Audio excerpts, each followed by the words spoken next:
Assalamualaikum warahmatullahi wabarakatuh. Perkenalkan kita dari kelompok satu. Di sini ada saya sendiri, Sinta Nuriyah, ada Fania Azaria Ramadanti, Nur Hasanah, dan ada Kalista. Akan membahas terkait dengan strategi pemasaran internasional pada PT Mayora Indah Tbk. Lanjut.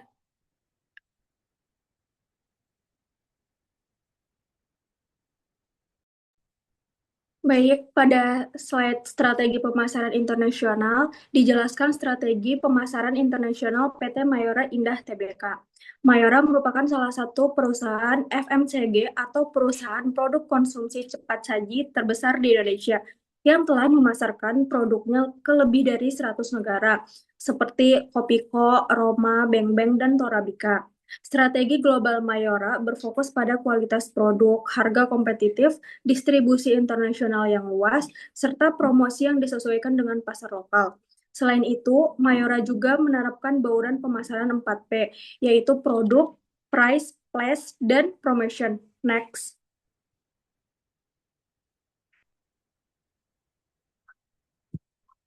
Selanjutnya, standarisasi dan kustomisasi.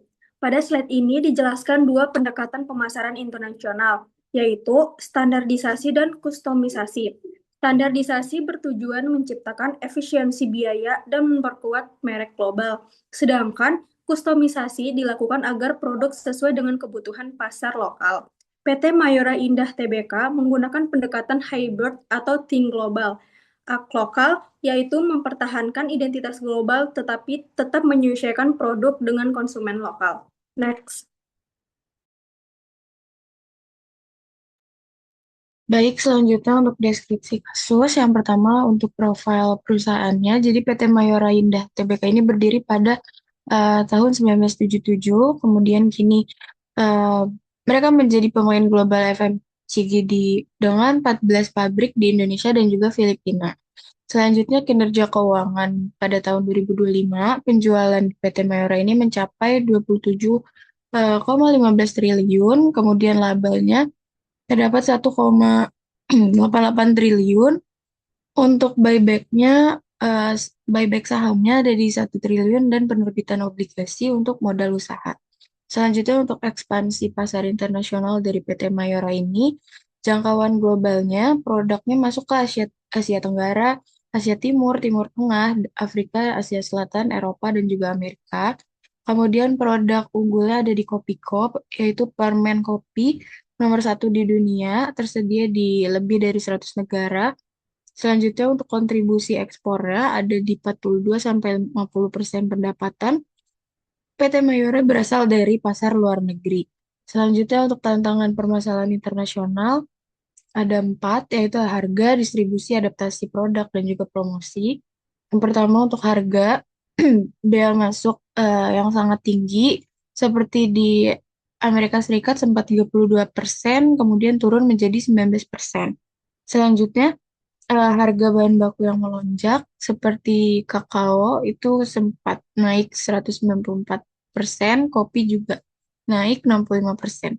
Selanjutnya, selanjutnya untuk distribusi, PT Mayora ini tidak punya gudang atau logistik sendiri, jadi kendalanya ada di infrastruktur seperti di Afrika dan jaringan toko di Asia Selatan. Kemudian solusinya ada di PT Mayora memiliki mitra lokal dan Mayora USA Inc. Selanjutnya di adaptasi produk, PT Mayora rasa dan kemasannya disesuaikan eh, pada negara tujuan seperti di Roma, Malkis Tom Yum itu cuma ada di Thailand, kemudian di Max Mary hanya ada di Vietnam, Roma Double Choco ada di India karena India sangat suka coklat. Selanjutnya di promosi, tantangan country of origin effect dan anggaran iklan yang kecil. Nah, solusi dari PT Mayornya ini ada di tren budaya populer seperti Hallyu Wave, Lee Min Ho, dan Kopiko yang ada di drama Vincenzo.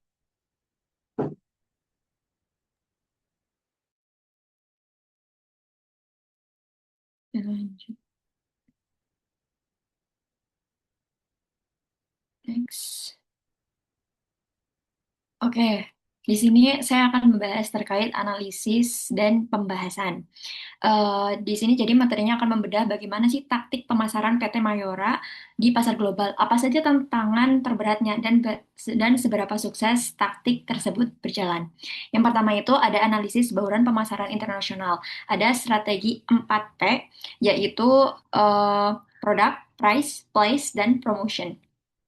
Di sini aku akan membahas tentang produk. Mayora itu menggunakan yang namanya strategi kustomisasi, yang berarti mereka itu menyesuaikan rasa, ukuran, dan bentuk kemasannya agar cocok dengan budaya atau selera warga lokal di tiap negara.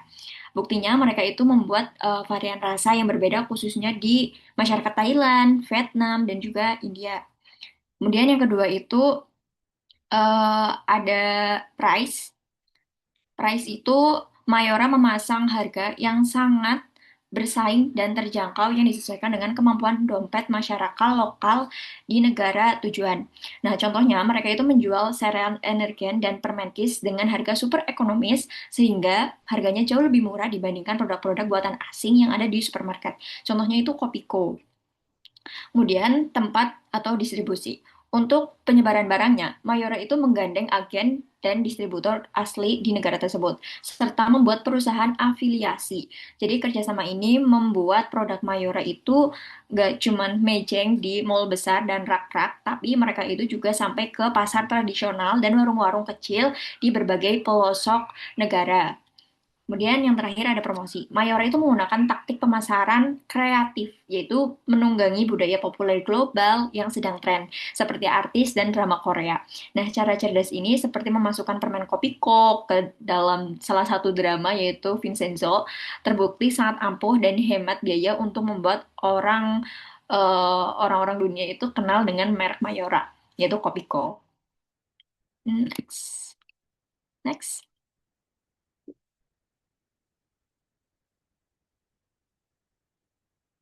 Oke, kemudian ada identifikasi tantangan utama. Yang pertama itu hambatan tarif internasional. Dari pajak masuk, tarif impor mahal, jadi seperti di wilayah Amerika Serikat, Eropa, dan negara-negara Afrika. Pajak barang itu sangat tinggi dan ini menyulitkan Mayora karena mereka itu harus mengatur harga agar harga jualnya itu tetap murah tapi menyesuaikan dan tidak merugi. Kemudian yang kedua ada fluktuasi harga bahan baku. Bahan baku yang semakin mahal setiap tahunnya.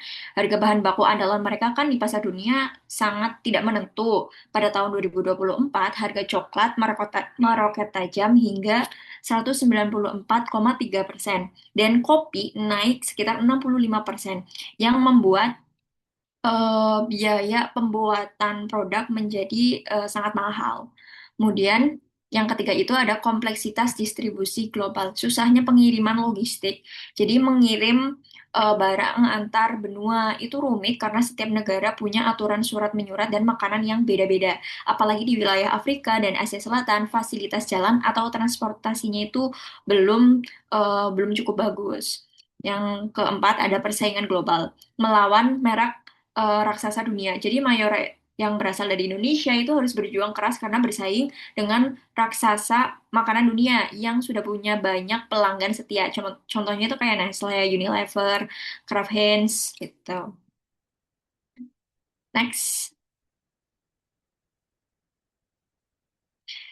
yang ketiga pembahasan terkait dengan penilaian strategi perusahaan. Yang pertama ada strategi Mayora dinilai efektif. Jadi menyelamatkan keuangan perusahaan. Bukti kesuksesan terbesarnya adalah penjualan ke luar negeri, yaitu ekspor, berhasil menyumbang hampir setengahnya, 42% hingga 50% dari total uang yang didapat oleh Mayora.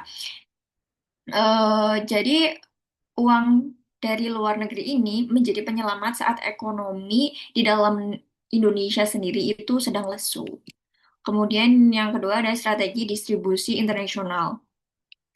Eh, di mana kemitraan dengan distribusi lokal. Jadi keterbatasan mereka itu karena tidak punya fasilitas gudang sendiri diatasi dengan secara pintar lewat kerjasama dengan orang lokal atau mendirikan perantara bisnis. Seperti Mayora USA INC di Amerika. Dengan begitu, Mayora itu tidak perlu keluar uang banyak untuk bangun fasilitas sendiri. Kemudian strategi promosi global, promosi kelas dunia yang murah. Jadi kekurangan uang untuk bayar iklan disiasati dengan cara cerdik lewat tayangan budaya populer Korea.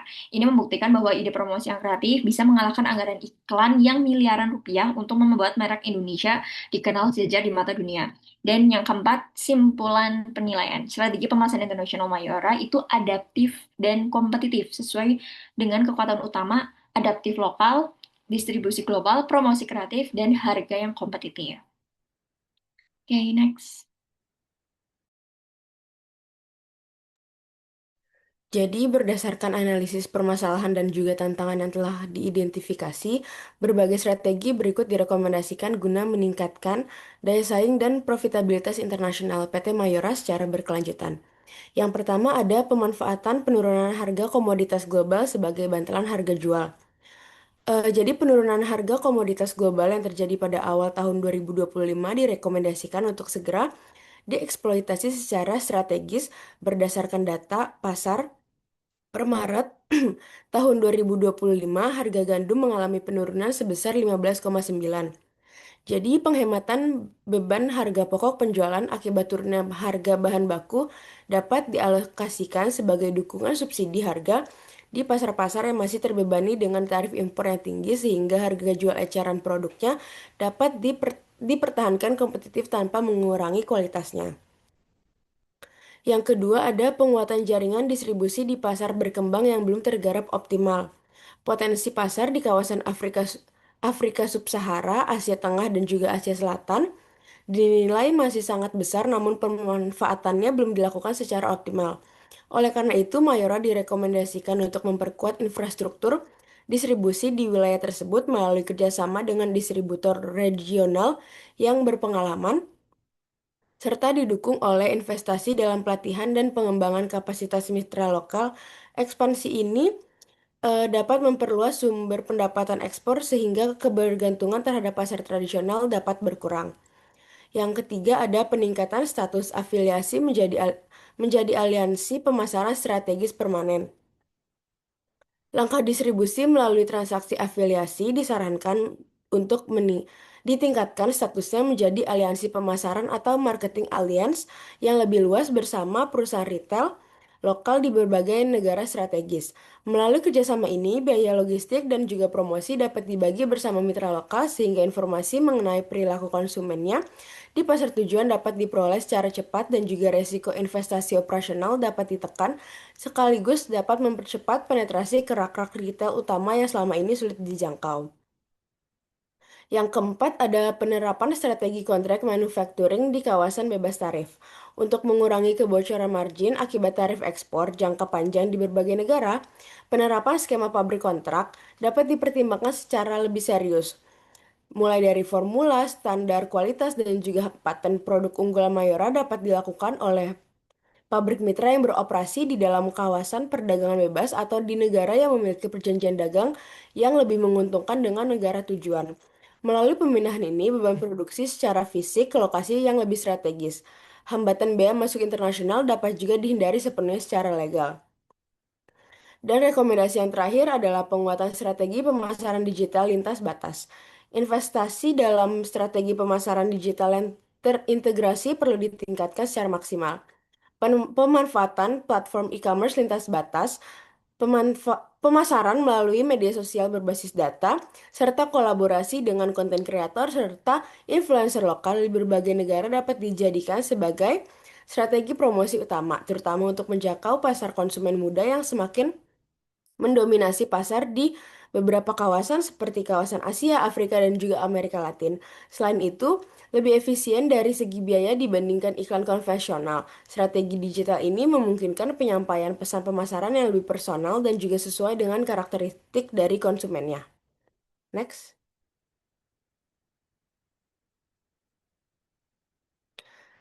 Jadi, berdasarkan analisis yang telah dilakukan, dapat ditarik kesimpulan bahwa daya saing global PT Mayora Indah Tbk dibangun melalui penyesuaian strategi bauran pemasaran atau marketing mix yang disusun secara khusus sesuai dengan karakteristik unik di setiap negara tujuan, bukan hanya melalui strategi penyeragaman yang kaku. Dengan menerapkan strategi ini pada inovasi produk, penetapan harga pasaran kompetitif, dan juga perakitan saluran distribusi melalui kerjasama strategi dengan kemitraan lokal, serta promosi berbasis budaya populer, PT Mayora berhasil memperkuat posisinya sebagai merek Indonesia yang mampu bersaing di pasar global.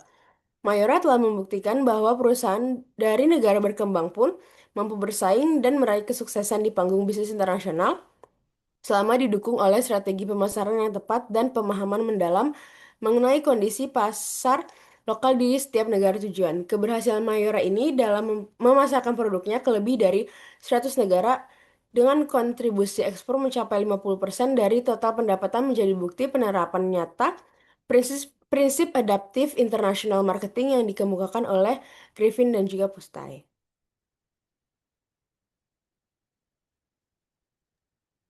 Sekian dari Sekian Sekian presentasi dari kami, kurang lebihnya mohon maaf. Wassalamualaikum warahmatullahi wabarakatuh. Waalaikumsalam.